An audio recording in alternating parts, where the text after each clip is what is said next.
आपल्या परिसरातील ताज्या घडामोडी, ब्रेकिंग बातम्यांसाठी आजच आपल्या आवाज जनतेच्या न्यूज चॅनलला सबस्क्राईब करा, शेअर करा आणि बेल आयकॉनवर क्लिक करायला विसरू नका.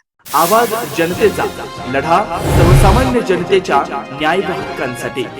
श्रीरामपूर विधानसभा मतदारसंघातील देवळाली प्रवरासह 32 गावांमध्ये शेतीसाठी रात्री दिला जाणारा वीज पुरवठा शेतकऱ्यांसाठी धोकादायक ठरतोय.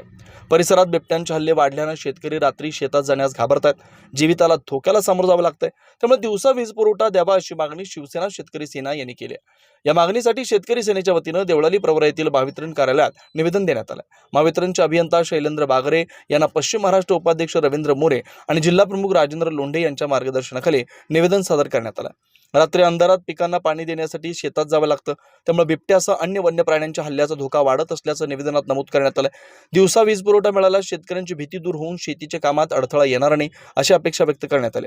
यावेळी वसंत कदम, बाळासाहेब कदम, केदारनाथ चव्हाण, सुनील सिनारे, जालेंद्र मुसमाडे, सुभाष जुंदरे, सतीश पुंड, संदीप ढुस, रवींद्र कदम, नितीन वाळके, दिलीप गोसावी, ज्ञानेश्वर गोसावी, संदीप शिंदे, महेश शिंदे, जनार्दन मुसमाडे, दीपक मोरे, मुरलीधर होले, नानासाहेब डावकर, राजेंद्र सिनारे, सोपान शिंदे, काकासाहेब शिंदे, महेश शिंदे, दत्तात्रय गोसावी, प्रभाकर सगळगिळे आदींसह मोठ्या संख्येने शेतकरी बांधव उपस्थित होते. आज सर्वत्र ऊसाची तोड चालू आहे. ऊस तोडीत असताना बाकीचे बी शेतीच्या कामाने जोर धरलेला आहे. शेतीचे काम करत असताना आता कांदा लागवड असेल, नवीन ऊसाच्या लागवडी असतील, गावाचे भरणे असतील, हे करताना रात्री वीज सोडली जाते शेतकऱ्याला.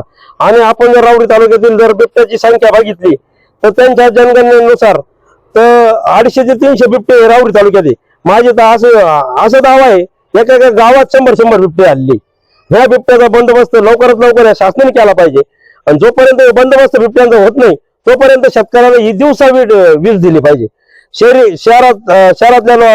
शहरांमध्ये 1 मिनिट सुद्धा वीज जात नाही आणि ग्रामीण भागात 8 तास वीज सोडली जाते. त्याच्यात पण रात्री सोडली जाते. काल परवा आमच्या मोरवाडीचे एक शेतकरी दत्ताराम गोसावी म्हणून त्यांच्यावर 2 बिबट्यांनी हल्ला केला असता. कारण की त्यांच्या सोबत त्यांचे सहकारी होते म्हणून ते थोडक्यात बचावले. आणि अशा लोकांची जीव जायची वाट आता सरकार पाहणार आहे का? म्हणून माझी या सर्व MSCBच्या अधिकाऱ्यांना विनंती आहे का आम्हाला लवकरात लवकर दिवसा वीज मिळाली पाहिजे. दिवसा वीज जर मिळाली नाही तर येणाऱ्या 4 दिवसात हे मोठं आंदोलन, तीव्र अशा स्वरूपाचं आंदोलन छेडलं जाईल. आणि दुसरी गोष्ट, या बिबट्यांना मारायचा म्हणजे आम्ही कायदा हातात घेऊन बंदुकीने मारायचं सुद्धा आम्ही सोडणार नाही. कारण की तुम्हाला सांगतो आता कितीतरी आपण पाहिलं प्राणघातक हल्ले आले, कितीतरी लोक मरू राहिलेत आणि लोकांची मरायची वाट किती बघणार आहे का तुम्ही? लवकरात लवकर ह्या बिबट्यांचा बंदोबस्त झाला पाहिजे. अन्यथा तीव्र स्वरूपाचं आंदोलन ही शेतकरी सेना केल्याशिवाय राहणार नाही. आज शेतकऱ्यांनी 32 गावासह देवळाली परिसरातील शेतकऱ्यांनी महावितरणाच्या विरोधामध्ये दिवसा वीज मिळावी याच्यासाठी हे भव्य दिव्य आंदोलन उभं केलेलं आहे. आणि अधिकाऱ्यांनी त्यांच्या पद्धतीने टेक्निकली उत्तर देण्याचा प्रयत्न केलेला आहे. पण रविभाऊच्या म्हणण्यानुसार आपल्याला शेतकऱ्यांना त्यांनी दिवसा लाईट दिली पाहिजे, जेणेकरून देवळाली परिसरामध्ये पठारे ओढा असेल वगैरे त्या परिसरामध्ये बिबट्यांची संख्या भरपूर आहे. शेटवाडी परिसर असेल, पण देवळालीच्या 4ही बाजूंना बिबट्यांची संख्या भरपूर आहे.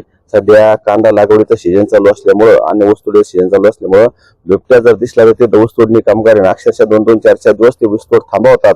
त्यांनी पर्यायाने काय होतं, शेतकऱ्याचं नुकसान होतं. आमची अशी विनंती आहे का महावितरण कारखान्याला MIDCला दिवसा लाईट देण्याऐवजी ती वळवून ती शेतकऱ्याला द्यावा, हीच आमची सगळ्याची विनंती आहे. नवनवीन घडामोडी आणि सत्य बातमी पाहण्यासाठी आजच आमच्या YouTube चॅनलला सबस्क्राईब करा, शेअर करा आणि लाईक नक्की करा.